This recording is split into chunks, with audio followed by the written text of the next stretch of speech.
اللهم صل على محمد وآل محمد اعوذ باللہ من الشیطان اللعین الرجیم بسم اللہ الرحمن الرحیم الحمد للہ الذی یخلق ولم یخلق ویرزق ولا یرزق ویطعم ولا یطعم ثم الصلاة والسلام علی عبدک ونبیک وصفیک ورسولک وخیرتک من الخلق ابی القاسم محمد اللہم صل علی محمد وآل محمد وعلی اہل بیتہ الطیبین الطاہرین المعصومین المظلومین سیما ابن عمہ علی علیہ السلام وہو النبأ العظیم والصراط المستقیم والقرآن الکلیم وهو الصدیق الاکبر والفاروق الاعظم وحبل اللہ المتین وامام المسلمین ووصی رسول رب العالمین واللعنۃ الدائمۃ علی اعدائہم اجمعین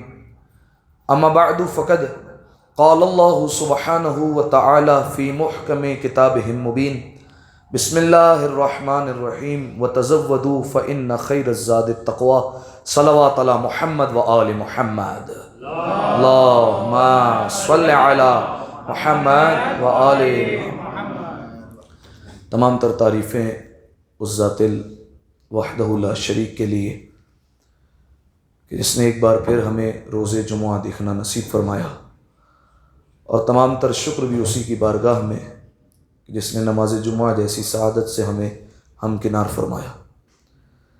سامعین محترم، خطبہ حمام یا خطبہ متقین کے ذیل میں مسلسل ہماری گفتگو جاری و ساری ہے، اور اس خطبے کی مختصر تشریح کے لیے جس آیہ مجیدہ کا سہارا لیا گیا اور جس آیت کو مسلسل آپ کی خدمت میں بیان کیا گیا، اس کا تعلق سورہ مبارکہ بقرہ سے ہے۔ آیت کا نشان 197 یعنی 197 ہے۔ اس آیت میں پروردگار عالم نے ارشاد فرمایا وَتَزَوَّدُوا فَإِنَّ خَيْرَ الزَّادِ التَّقْوَىٰ، سامان سفر باندھ لو، سامان مہیا کر لو، لیکن یاد رہے پس بے شک بہترین جو سامان ہے وہ تقویٰ ہے۔ آپ کی خدمت میں اس بات کو بیان کیا تھا کہ یہ آیت دراصل تعلق رکھتی ہے حج کے موقع سے، اور اس میں پروردگار عالم گویا انسانوں کو کہہ رہا ہے کہ ٹھیک ہے، سامان سفر باندھو، بہت ساری چیزیں تم لے کر آؤ گے، اپنی ضروریات کی چیزیں مہیا کرو گے، بالکل کرنا ٹھیک ہے، لیکن یاد رکھنا ایک چیز لانا مت بھولنا، اور وہ بہترین سامان ہے، اور اس کا نام کیا ہے؟ کیا نام ہے؟ تقویٰ۔ بہترین سامان سفر تقویٰ ہے، کیونکہ میں نے آپ کی خدمت میں بیان کیا کہ اللہ ہی نے فرمایا ہے کہ اللہ جو اعمال قبول کرے گا وہ صاحبان تقویٰ سے کرے گا، لہٰذا سب کچھ حج پر لے کر گئے لیکن تقویٰ ہی لے جانا بھول گئے، تو پھر ہو سکتا ہے حج ویسے منزل قبولیت پر نہ پہنچے، ہو سکتا ہے حج صحیح ہو جائے، آپ نے بالکل ارکان حج صحیح کیے، تمام تر مناسک حج کو انجام دیا، سب کچھ کر لیا، لیکن ہو سکتا ہے یہ حج منزل قبولیت پر نہ پہنچے، کیونکہ اللہ پہلے ہی کہہ چکا ہے تقویٰ ساتھ لانا مت بھولنا۔ تو میں نے آپ کی خدمت میں بیان کیا تھا کہ علماء کرام نے اس بات کو لکھا کہ حج تو ہے محدود سفر، انسان جاتا ہے 17 دنوں کے لیے، 20 دنوں کے لیے، 25 دنوں کے لیے، زیادہ سے زیادہ 40-45 دنوں کے لیے جاتا ہے، تو اللہ اس سفر میں کہہ رہا ہے تقویٰ لانا مت بھولنا، تو پھر سفر آخرت تو ہے لامحدود سفر، تو جب اس سفر میں جب اللہ کی بارگاہ میں جا رہے ہو تو اللہ کہہ رہا ہے تقویٰ لیے بغیر مت آنا، تو پھر وہ سفر جو لامحدود ہے اس میں جب اللہ کی بارگاہ میں جا رہے ہیں تو کیسے ہو سکتا ہے کہ انسان پہنچ جائے اور تقویٰ نہ ہو اور پھر کامیاب بھی ہو جائے؟ لہٰذا یہ ممکن نہیں ہے۔ تو سامعین محترم، تقویٰ وہ شے، وہ سامان سفر جو انسان کو آخرت میں سرخرو کرے گا، جو انسان کو آخرت میں کامیاب بنائے گا۔ تو اب جب یہ طے ہو گیا کہ آخرت میں کامیاب وہی ہونے والا ہے جو متقی ہے، تو پھر یہ پتہ ہونا چاہیے کہ متقی ہوتا کون ہے۔ تو پھر آپ مجھے بتائیے کہ متقی کسے کہتے ہیں؟ کون ہوتا ہے متقی؟ ہاں، یہ ہے بنیادی درجہ، یعنی تمام تر واجبات کو انجام دینے والا اور تمام تر حرام کاموں سے بچنے والا، اسے کہتے ہیں متقی۔ صحیح ہے؟ یعنی ایک ایسا بندہ ہے جو اپنے واجبات ادا کر رہا ہے، چاہے وہ مالی واجبات ہو، چاہے وہ حقوق الناس ادا کرنے ہو، کچھ بھی ہو، تمام تر ادا کر رہا ہے، تمام تر محرمات سے بچ بھی رہا، تو یہ انسان کہلائے گا متقی۔ اب آپ مجھے بتائیے یہ انسان جو ہے وہ کیا تقوی کے اعلیٰ درجے پر ہے؟ ورنہ تقوی کے اعلیٰ درجے پر نہیں ہے تو پھر کون سے درجے پر ہے؟ پہلا درجہ ہے یہ کہ اگر انسان تمام تر واجبات پر عمل کر رہا ہے اور محرمات سے بچ رہا ہے، یہ پہلے درجے پر ہے حضور. ابھی آپ نے پہلی سیڑھی پر قدم رکھا ہے، ابھی تو نہ جانے تقوی کی منزل جو ہے وہ کتنی آگے تک ہے اور کتنا بڑا ہدف ہے. تو پھر یہ کیسے پتہ چلے گا کہ متقی ہوتا کون ہے، اس میں کیا کیا علامتیں ہوتی ہیں، کیا کیا صفات ہوتی ہیں، متقی شام میں کیا کرتا ہے، صبح میں کیا کرتا ہے، اس کی راتیں کیسی گزرتی ہے، اس کا اخلاق کیسا ہوتا ہے، اس کی چال چلن کیسے ہوتی ہے، یہ کوئی نہیں بتا سکتا سوائے امام المتقین کے. امام المتقین بتائے گا کہ بہترین جو ہے وہ متقی کون ہوتا ہے، اس میں کیا کیا علامتیں ہوتی ہے. تو پھر مولا کا کون سا خطبہ ہے جس میں مولا نے متقین کی صفت بیان فرمائی؟ کیا نام ہے؟ خطبہ حمام. ٹھیک ہے. اچھا، ایک اور خطبے کا نام کیا ہے؟ خطبہ متقین. اس میں مولا نے کتنی صفتیں بیان کی ہیں؟ ٹوٹل 110. پکی بات ہے 110. اب مجھے بتائیے میں نے کتنی بیان کر دی اب تک؟ ہاں اب الگ الگ آئیں گی یہاں سے تعداد. بتائیں بھائی کتنی تعداد ہو گئی اب تک؟ 59. اور کوئی؟ پکی بات ہے 59 ہی ہے. 57 ہوئی نا؟ اچھا 59 ہوئی ہے. ٹھیک ہے. 59 صفتیں اب تک آپ کی خدمت میں بیان کی جا چکی. ایک دو صلوات پڑھیں مل کر بآواز بلند. اللہم صلی علی محمد وآل محمد. تو 59 صفتیں آپ کے سامنے جو ہے وہ بیان کی جا چکی ہے. اب آئیے اگلی صفتیں جو ہے وہ کچھ میں بیان کرتا ہوں آپ کے سامنے. کوشش یہ کہ انشاءاللہ آج 4-5 صفتیں آپ کے سامنے جو ہے وہ بیان ہو جائے، کیونکہ مختصر جو ہے وہ اس کی شرح ہے اور اس کا پہلے اشارہ آ چکا ہے، اس لیے جو ہے وہ کوشش کروں گا کہ 4-5 صفتیں آپ کے سامنے بیان کر دوں. اچھا، اگلی صفت مولا نے جو بیان فرمائی اس صفت کا نشان ہے 60. صحیح ہے. 60ویں صفت مولا نے بیان فرمائی متقی کی کہ کون ہوتا ہے متقی. فرمایا ان استصعبت علیہ نفسہ فیما تکرہ لم یؤتہا سؤلہا فیما تحب. مولا نے فرمایا کہ متقی کا جو نفس ہوتا ہے نا، اگر اس پر کوئی مشکل آ جائے، اگر کوئی ایسا کام آ جائے جو اس کے لیے ناگوار ہو، تو پھر یہ اپنے نفس کی نہیں مانتا، کیونکہ نفس کا کام ہوتا ہے انسان کو ابھارنا. میں آسان کر کے بتاتا ہوں. دیکھیں انسان کا جو نفس ہے نا، اس کی کچھ کیفیتیں ہیں. ایک جو علماء اخلاق نے بیان کی کہ ایک نفس ہوتا ہے نفس امارہ. کون سا نفس ہوتا ہے؟ کون سا نفس ہوتا ہے؟ نفس امارہ. اس نفس امارہ کا کوئی بتا سکتا ہے کام کیا ہوتا ہے؟ کیا کرتا ہے یہ؟ کیا کرتا ہے؟ ہاں، امارہ نکلا ہے امر سے. صحیح ہے، یعنی حکم کرنا. یہ نفس امارہ جو ہوتا ہے نا، وہ انسان کو برے کام کی طرف راغب کرتا ہے. صحیح ہے. بالفرض مولا نے فرمایا اگر نفس پر کوئی مصیبت آ جائے، یعنی بالفرض اس کو کسی نے گالی دے دی، تو یہ نفس امارہ کا کام یہ ہوگا کہ وہ اسے ابھارے گا. اس نے تمہیں ایک گالی دی ہے، اب جاؤ جوان کے بچے بنو، اس کو جا کر 4 گالی دے کر آؤ. یہ نفس کا کام ہے، اس کو جا کر ابھارے گا. ٹھیک ہے. بالفرض جو ہے وہ اس کو کسی نے جو ہے وہ ایک جو ہے وہ تماچا لگا دیا، تو اب اس کو نفس امارہ ابھارے گا. دیکھو بیٹا اس نے صرف جو ہے وہ ہاتھ سے کام لیا ہے، اب تمہارا فرض ہے کہ تم جا کر ڈنڈے ونڈے اٹھاؤ اور اس کو جا کر نقصان پہنچا کر آؤ. یہ نفس امارہ کا کام ہے. صحیح ہے. اسی طریقے سے نفس امارہ دیکھے گا کہ کہیں پر جو ہے وہ بالفرض کسی کی غیبت ہو رہی ہے، نفس امارہ ابھارے گا. دیکھو تمہارے لیے بھی کوئی کام کی بات ہو سکتی ہے، ذرا وہاں پہنچو جلدی اور دیکھو کیا باتیں ہو رہی ہیں، اور پھر وہاں سے جو ہے وہ جا کر اس کی معلومات لے گا، غیبت سنے گا. اسی طریقے سے نفس امارہ کا کام ہے گناہوں پر ابھارنا، دیگر کاموں کی طرف نفس امارہ ابھارتا جائے گا. اب انسان کا کمال یہ ہے کہ اس نفس پر جو ہے وہ انسان کسی طریقے سے کنٹرول کرے اور کسی طریقے سے اپنے نفس کو قابو میں رکھے. یقین جانیے اگر یہ صفت آ گئی کسی میں کہ اپنے نفس کو اس نے قابو کر لیا، امیر کائنات کا فرمان ہے جس نے نفس پر قابو کر لیا اللہ اس پر جہنم کی آگ کو حرام کر دیتا ہے. صحیح ہے. یعنی بات ہی ختم ہو گئی. سارا کھیل ہی اس نفس کا ہے. یہی نفس امارہ ہے جو بات بات پر آپ کو ابھارے گا، یہ کام کر لینا، وہ کام کر لینا. آپ کا قانون اس کے برخلاف کرنا، وہ جیسا کہتا ہے ویسا نہیں کرنا، اس کو کنٹرول کرنا. اور یقین جانیے اگر نفس پر کنٹرول کر لیا تو انسان دنیا میں بھی کامیاب ہو جاتا ہے، اس کو دنیا میں بھی کامیابی ملتی ہے. میں اس کے لیے آپ کے سامنے ایک مثال رکھتا ہوں. کچھ برس پہلے ایک یونیورسٹی نے باقاعدہ طور پر اس پر ریسرچ کی تھی کہ ارادے کے مضبوط لوگ کون ہیں، یعنی وہی نفس پر کنٹرول کرنا جو ارادے کے پکے ہوں، جو ایک بات ٹھان لی اسے کر کے رہتے ہیں. تو وہ ایک اسکول میں گئے اور اسکول میں جا کر جب ایک کلاس میں گئے تو دیکھا وہاں پر 27-30 بچے بیٹھے ہوئے ہیں. تو انہوں نے جو ہے وہ سب میں ایک چاکلیٹ تقسیم کی. لو بھائی یہ جو ہے وہ سب کو ہم نے انعام میں بانٹ دی گویا. اور اس کے بعد بچوں کو ایک چیلنج دیا کہ آپ لوگوں کا کام یہ ہے کہ شام تک اس چاکلیٹ کو نہیں کھانا، تمہارے سامنے پڑی رہے گی، تمہیں جو ہے وہ بہکائے گی کہ مجھے کھا لو، لیکن تمہیں جو ہے وہ اپنے سامنے رکھنا ہے، اسے کھانا نہیں ہے.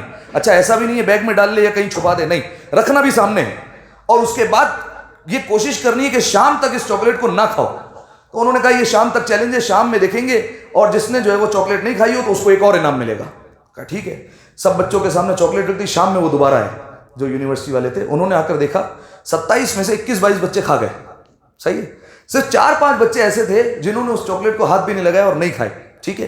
کیونکہ ان کی نظر تھی ہدف پر کہ شام میں مجھے کچھ اور مل جائے گا، لہٰذا انہوں نے نظر رکھی ہوئی تھی ہدف پر، لیکن باقی بچے کھا گئے.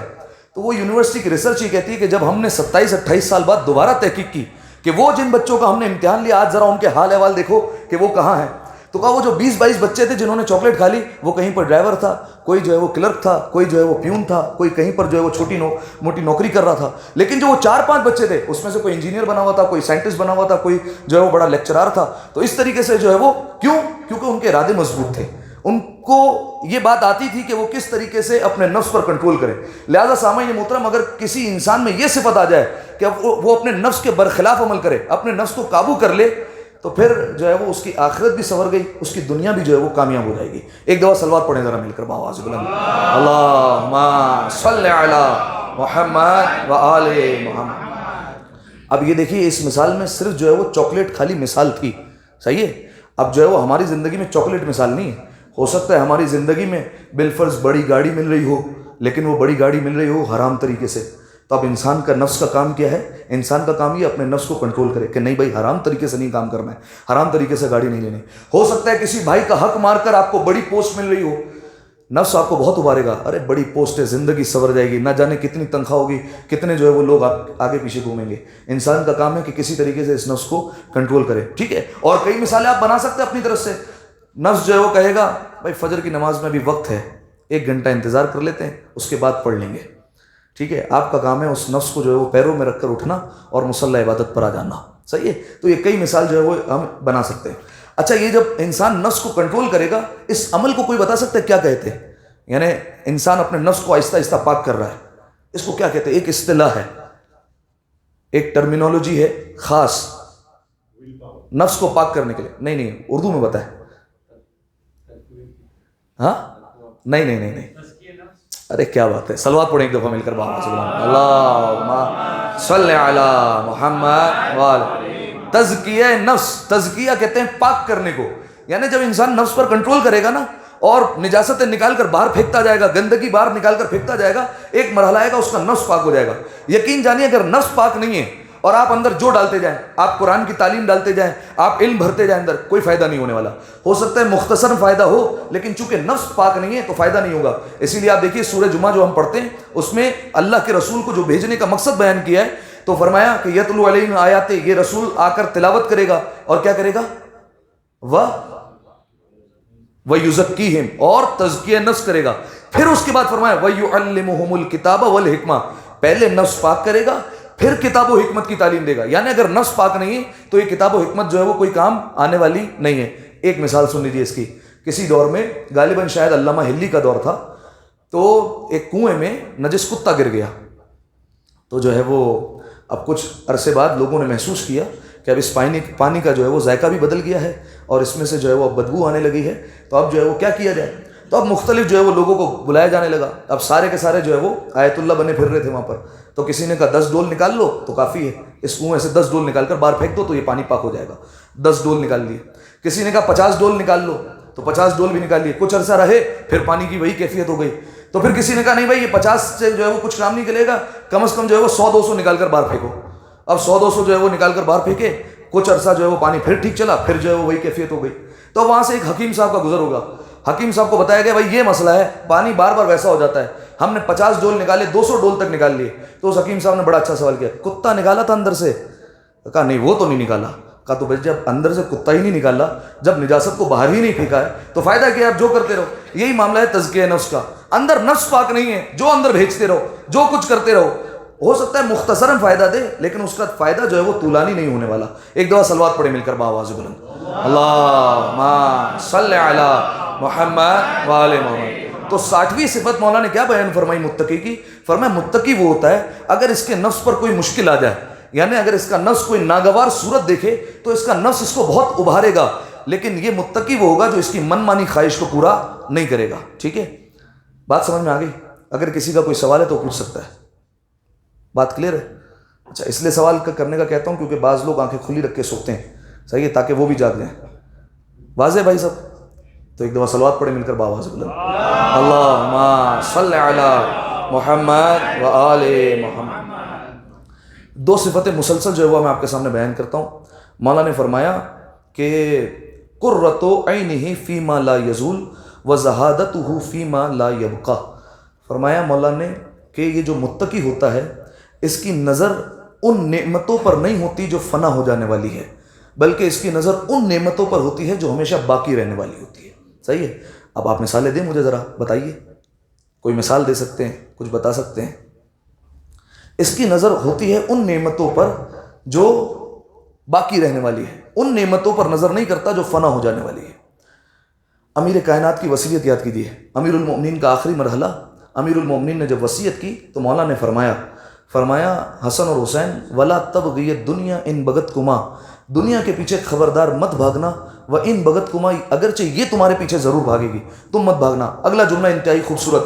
مولا نے فرمایا ولا تأسف علی شیء ان زوی عنکما، فرمایا دیکھو اگر دنیا کی چیز کوئی ہاتھ سے نکل جائے نا تو اس پر افسوس مت کرنا، کیونکہ دنیا کا مطلب ہے پست ترین سے جو چیزیں تعلق رکھتی ہے اس کی اتنی اوقات نہیں ہے کہ تم اس کو خاطر میں لاؤ، لہٰذا اس پر افسوس مت کرنا. بعض اوقات لوگ جو ہے وہ ڈپریشن میں چلے جاتے ہیں، پتہ نہیں کیا ہو گیا. انسان پر جو ہے وہ کوئی نہ کوئی وقت آتا ہے، بلکہ پروردگار عالم نے قرآن میں کہا ہم آزمائیں گے مومنین کو. اور کل میں نے آپ کی خدمت میں بیان کیا مومن ہوتا ہی وہی ہے جس کا ایمان جیسے جیسے بڑھے گا اس کی مصیبت میں اضافہ ہوگا. مولا کا فرمان ہے جو مومن ہے 40 دن تک اگر کوئی اس پر کوئی مصیبت نہیں آ رہی، مولا نے فرمایا ملعون ہے وہ. صحیح ہے، لعنت ہے اس پر اللہ کی. 40 دن ہو گئے اس پر مصیبت ہی نہیں آئی، کیسے ہو سکتا ہے؟ چھوٹی سی چھوٹی مصیبت بھی آئے گی لیکن آئے گی ضرور، لیکن اگر نہیں آ رہی مولا نے فرمایا ملعون ہے وہ. ٹھیک ہے. تو اب بیان فرمایا کہ متقی وہ ہوتا ہے وہ ان نعمتوں کو خاطر میں ہی نہیں لاتا کہ جو فنا ہو جانے والی ہے. صحیح ہے. اب میں آپ کے سامنے مثال رکھتا ہوں امیر المؤمنین کی. خود امیر المؤمنین علی ابن ابی طالب علیہ الصلوۃ والسلام، اللہم صل علی محمد وآل. جب امیر المؤمنین کا دور خلافت آیا تھا نا تو امیر المؤمنین کا طریقہ کار پہلے والوں کی طرح نہیں تھا کہ رشتہ داروں میں بیت المال سے مال تقسیم کر دیا، مال بچا لیا اور جو ہے وہ مال اپنے والوں میں، خاندان والوں میں تقسیم کیا. امیر المؤمنین کا یہ طریقہ کار نہیں تھا، بلکہ امیر المؤمنین فقراء، مساکین، جتنے حقدار ہوتے تھے سب کو ایک قطار میں کھڑا کرتے تھے اور سب کو بیت المال سے نکال کر بانٹ دیتے تھے. یعنی روزانہ بیت المال خالی ہو جاتا تھا. جناب کمبر کو آواز دے کر کہتے کمبر ذرا بیت المال میں جھاڑو لگا لینا ایک دفعہ، دیکھ لو ایسا نہ ہو کوئی ایک سکہ بھی کونے کھانچے میں پڑا رہ گیا ہو اور کوئی حقدار رہ گیا ہو. علی کی حکومت میں ایسا نہیں ہو سکتا. امیر المومنین اس میں جھاڑو لگواتے. اس کے بعد جناب کمبر کہتے نہیں مولا کچھ باقی نہیں. پھر اس میں مولا جو ہے وہ چھڑکاؤ کرتے پانی کا، اس میں 2 رکعت نماز پڑھتے اور 2 رکعت نماز تمام کرنے کے بعد مولا کہتے دنیا تو علی کو دھوکہ نہیں دے سکتی، تو علی کے غیر کو دھوکہ دے لیکن علی تیری باتوں میں نہیں آنے والا.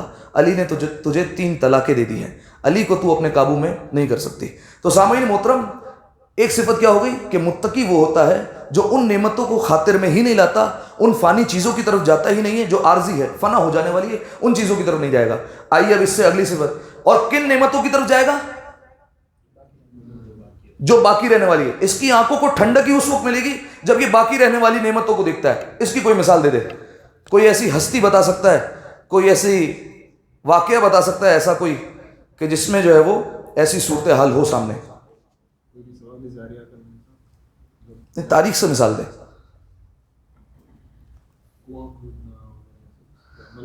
اس کی بہترین مثال ہے کربلا. آپ دیکھ لیجئے. دوسری طرف عمر سعد ہے. صحیح ہے. یہ عمر سعد امام حسین علیہ السلام کو قتل کرنے کے لیے آیا ہے. کیوں قتل کرنے کے لیے آیا ہے؟ ایک جگہ کی حکومت کی وجہ سے. کون سی جگہ تھی وہ؟ رے کی حکومت. صحیح ہے. حالانکہ امام حسین علیہ السلام نے کہا تھا کہ تجھے یہاں رے کی حکومت کا آٹا بھی نصیب نہیں ہوگا. تو اس نے بدبخت نے مولا کو طنز کرتے ہوئے کہا تھا کہ میں یہاں کا پھر جو کھا لوں گا. صحیح ہے. لیکن جو ہے وہ اسے رے دیکھنا بھی نصیب نہیں ہوا. ابن زیاد نے اسے لالچ دی تھی اگر حسین کو قتل کر دے گا تجھے رے کا گورنر بنا دوں گا. اس کے سامنے تھی دنیا، اس کے سامنے تھی دنیا کی نعمت، وہ اس کو خاطر میں لے کر آیا. دوسری طرف تھے اصحاب حسینی جسے مولا کہہ رہے تھے واپس چلے جاؤ. اچھا واپس چلے جاتے تو کیا ہوتا؟ مولا نے کہا اتنا دور نکل جانا کہ میری آواز تم تک نہیں پہنچے. جب میں استغاثہ بلند کروں گا نا عصر عاشور تو میری آواز تم تک نہیں آنی چاہیے. اگر آواز آ گئی تو تمہیں لبیک کہہ کر واپس آنا ہے، لیکن اگر نہیں آئی تو تم پھر جو ہے وہ امان میں ہو. مولا نے کہا جاؤ چلے جاؤ، میں تمہیں امان دیتا ہوں، تم دور نکل جاؤ. اگر دور نکل جاتے تو کیا ہوتا؟ زندگی باقی رہ جاتی، یہی ہوتا. صحیح ہے. زیادہ سے زیادہ کیا ہوتا؟ اپنا کاروبار دوبارہ شروع کر دیتے، رزق میں مزید اضافہ ہوتا رہتا، مال و دولت آتا رہتا، ہماری زبان میں جو ہے وہ جائیدادیں بناتے رہتے، یہی ہوتا رہتا. لیکن آخر میں جا کر کیا ہوتا؟ یہ کچھ بچتا؟ یہ کچھ نہیں بچتا. اصحاب حسینی نے ان نعمتوں کو خاطر میں ہی نہیں لیا، بلکہ کیا کیا؟ فرمایا مولا ہم آپ کو کیسے ساتھ چھوڑ کر چلے جائیں جبکہ ہمیں جنت سامنے نظر آ رہی ہے، ہم اپنی جنت کو دیکھ رہے ہیں. مولا نے جب چراغ گل کیے تھے مولا نے کہا تھا کہ جسے جانا ہے چلے جاؤ. اور پھر اس کے بعد جو ہے وہ مولا نے کہا تھا عباس چراغ کو روشن کرو. علماء نے بہترین نقطہ بیان فرمایا، یعنی مولا کو عباس پر اتنا یقین تھا کہ چراغ گل ہوتا ہی ہر ایک جا سکتا ہے لیکن عباس نہیں جا سکتا، اسی لیے کہا عباس تم چراغ کو روشن کرو۔ اور پھر جو ہے وہ مولا نے کہا تم چھوڑ کر نہیں گئے؟ کہا مولا ہمیں آپ کی ماں سے شرم آتی ہے، ہم آپ کی ماں کو کیا جواب دیں گے؟ اب امام نے بتانا شروع کیا، حبیب تمہارا جنت میں یہ مقام ہے، مولا اشارے کرتے گئے، حر تمہارا جنت میں یہ مقام ہوگا، مسلم ابن اوسجہ تمہارا یہ مقام ہے، اونو محمد تم جنت میں اس مقام پر ہوگے، قاسم تمہارا یہ مقام ہوگا، علی اکبر تم اس جگہ پر ہوگے، ایک ایک کو جنت دکھا دی۔ اصحاب حسینی کی مثال ان نعمتوں کو خاطر میں ہی نہیں لائے جو فنا ہو جانے والی ہے، ان نعمتوں پر نظر تھی کہ جو ہمیشہ باقی رہنے والی ہے۔ ایک دفعہ صلوات پڑھے مل کر بآواز بلند، اللہم صلی علی محمد و آل۔ اگلی صفت مولا نے بیان فرمایا یمزج الحلم بالعلم، یہ جو متقی ہوتا ہے یہ حلم اور علم کو آپس میں ملا دیتا ہے۔ اس پر پہلے بات ہو چکی ہے، زیادہ رکنا نہیں ہے۔ آپ مجھے بتائیے حلم کسے کہتے ہیں؟ حلم کسے کہتے ہیں؟ یار پہلے بات ہو چکی ہے اس پر، ایسا ظلم نہیں کرے یار، نہیں صبر نہیں، ایک اور لفظ آئے گا، برداشت، اسے کہتے ہیں حلم، تحمل، صحیح ہے، صبر بھی کہہ سکتے ہیں۔ علم کے ساتھ حلم ہونا بڑا ضروری ہے۔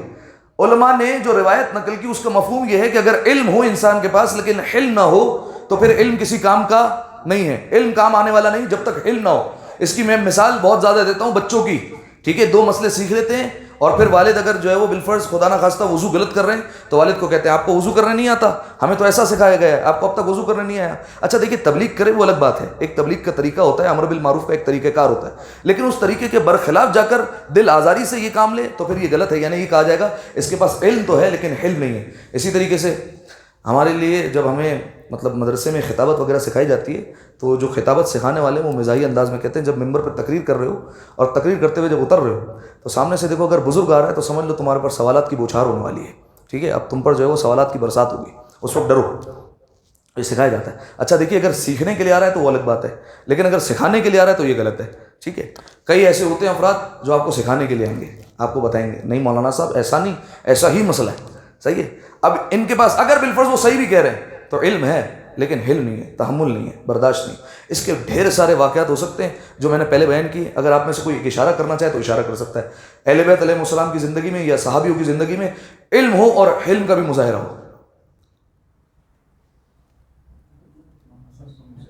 امام حسن امام حسین علیہ السلام کا وضو والا واقعہ آ جائے گا۔ اسی طریقے سے امام حسن علیہ السلام کو جو شامی نے آ کر گالیاں دی تھی، امام حسن علیہ السلام نے حلم کا مظاہرہ کیا تھا، بستر چاہیے تو بستر تیار ہے، کھانا چاہیے تو کھانا تیار ہے، وہ مکمل واقعہ میں عرض کر چکا ہوں۔ اور کوئی مثال؟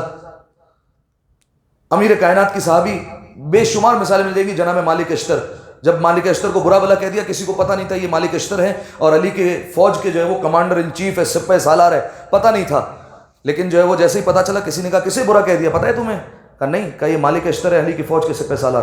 فوراً دوڑتے ہوئے گئے پیچھے پیچھے ڈھونڈنے کے کہیں مالک جو ہے وہ میرے ساتھ ظلم نہ کر دے، تو جیسے ہی گئے تو دیکھا کہ مالک اشتر جو ہے وہ مسجد سے باہر آ رہے تھے، قدموں میں گر گیا، مالک مجھے معاف کر دینا، مجھے پتہ نہیں تھا کہ آپ علی کی فوج کے سپہ سالار ہیں، میرے ساتھ آپ کچھ برا نہ کیجیے گا، ٹھیک ہے۔ اب مالک اشتر چاہتے تو اس وقت جو ہے وہ کچھ نہ کچھ کر سکتے تھے، لیکن مالک اشتر نے نہیں کیا۔ سامنے سے کیا جملہ کہا؟ جملہ یہ کہا کہ میں فکر نہ کرو، میں تو ابھی تمہارے لیے 2 رکعت معافی کی نماز پڑھ کے آ رہا ہوں کہ اللہ تمہیں معاف فرمائے، صحیح ہے۔ علم ہے ساتھ میں حلم ہے۔ کئی ہمارے علماء کی مثال مل جائے گی، کئی ڈھیر ساری مثالیں، جس وقت یہ صفت آئی تھی اس وقت میں نے واقعات بیان کیے تھے ایسے علماء کے کہ ان کے منہ پر جا کر تھوک دیا گیا، صحیح ہے، لیکن انہوں نے جو ہے وہ سامنے سے نہیں بیان کیا۔ شاید واقعات آپ کے ذہنوں میں ہو، اللہ کرے ذہنوں میں ہو۔ ایک دفعہ صلوات پڑھے مل کر بآواز میں، اللہم صلی علی محمد و آل۔ آخری صفت، بات تمام۔ فرمایا والعمل بالقول، فرمایا یہ جو متقی ہوتا ہے جیسے علم اور حلم کو ساتھ ساتھ رکھتا ہے ویسے ہی قول اور عمل کو بھی ساتھ ساتھ رکھتا ہے۔ کیا مطلب؟ قول اور عمل کو بھی ساتھ ساتھ رکھتا ہے، کیا مطلب ہے اس کا؟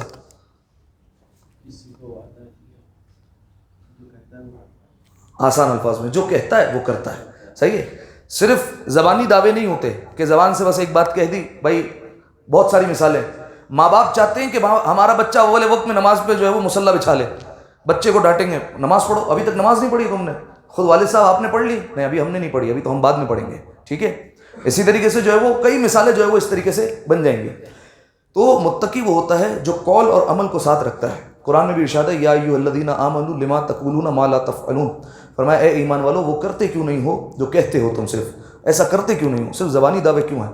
اس میں کئی سارے جو ہے وہ ذمہ دار افراد بھی آ جائیں گے، کئی طالب علم بھی آ جائیں گے، کئی علماء بھی آ جائیں گے۔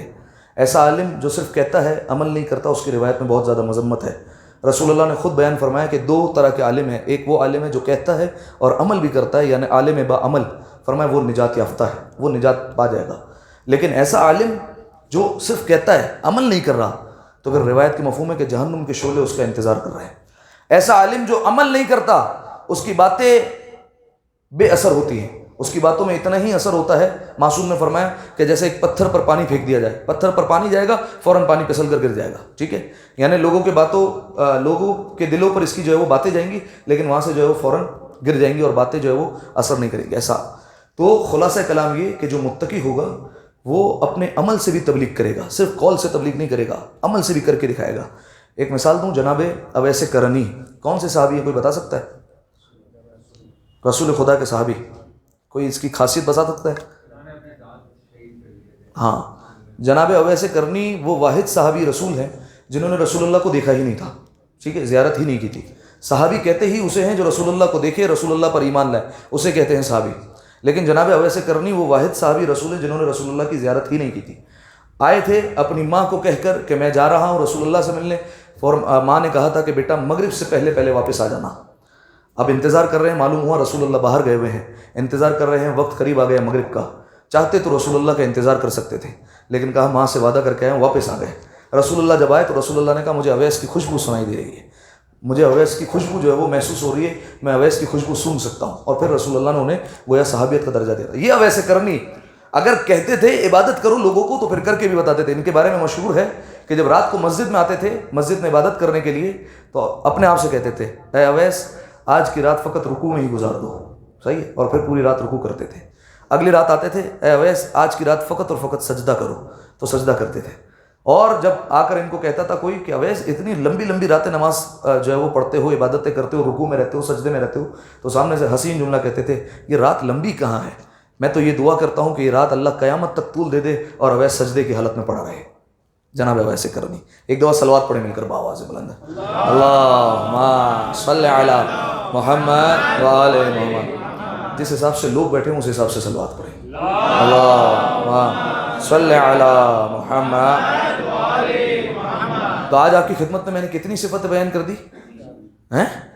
خدا کا خوف کرو یار، کتنی صفتیں بیان ہوئی؟ نہیں 4 نہیں ہوئی، 3 بھی نہیں ہوئی۔ اب بیٹا ایک لگاتے جاؤ، شاید تو آ جائے گا کوئی نہ کوئی۔ 5 صفتیں بیان کی ہے، ٹھیک ہے، 5 صفتیں اب تک جو ہے وہ آپ کے سامنے بیان کی۔ بتائیے پہلی کون سی تھی؟ صرف نفس تھوڑی تھی صفت، کیا ہوتا ہے؟ آسان الفاظ میں تزکیہ نفس، یعنی اگر اس کے نفس پر کوئی مشکل صورت آئے تو یہ اپنے نفس کی منمانی خواہش کو پورا نہیں کرتے، ٹھیک ہے۔ اگلی صفت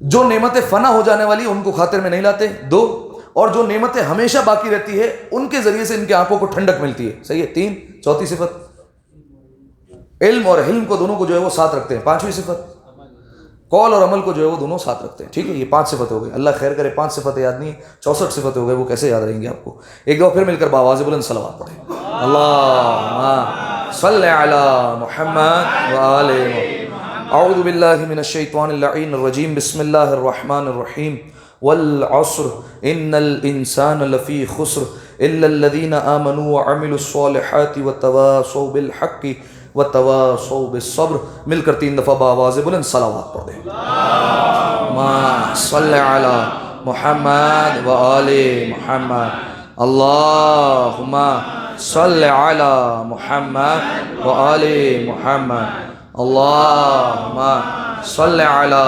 محمد وآل محمد وعجل فرجہ۔